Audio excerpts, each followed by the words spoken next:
It's more than 4 years since Canon announced the EOS 1DX. We're here today at the launch of the Canon EOS 1DX Mark II. And earlier today we spoke to David Parry from Canon UK. We began by asking him what are the key differences between the two cameras. Sensor, the processors, the autofocus system, and also now the video capability as well. So first of all, if we talk about the sensor inside here, it's a 20.2 million pixel sensor, which is over the 1DX, which was 18. Now, one of the main differences is that a lot of the information processing is now done on the sensor, which means that you get much clearer images, especially in things like the black areas of the images. They're much deeper. The autofocus system will now work really well with f8 lenses. It's still a 61 type cross type, but it will work with f8 lenses. There's also a new servo system on here for tracking moving subjects, which works with the autofocus. And this gives you the ability to track fast moving subjects, whether that's a bird in flight or whether that's a motor vehicle or something like that, and really get accurate images.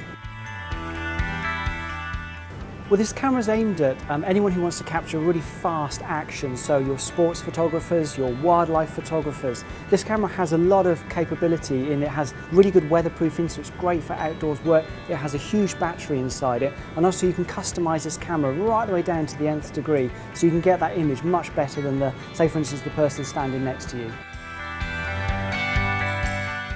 Well, this is our flagship camera. The 1 Series always has been. A lot of the latest technology that wasn't available when the original 1DX was launched has been put into this product. So this really is a showcase for what we can produce.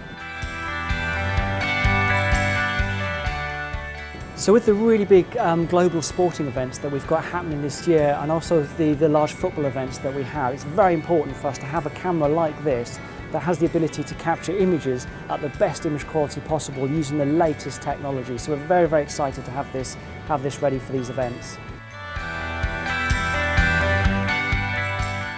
Well, this camera will now shoot at 14 frames a second, which is 2 frames a second more than the 1DX. It will also do 16 frames a second if you use in live view.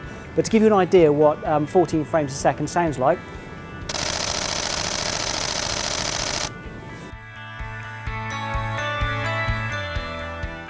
as you've heard, this camera will shoot at 14 frames a second. Now what's really important is being able to move that information and get it onto the memory card as fast as possible. So this camera now has CF and will take the CFast cards as well. Now what's nice about using the CFast cards is it's given this camera the ability to shoot 170 RAW files before the camera starts to slow down. That's basically the equivalent of a highly trained athlete doing a 100 metres race. So you could capture the start and the finish of the 100 metres race before this camera slows down. So it looks like the EOS 1DX Mark II is going to go head to head with the Nikon D5 at this year's Olympics. For more about the EOS 1DX Mark II, check out the AP website. Thanks very much for watching.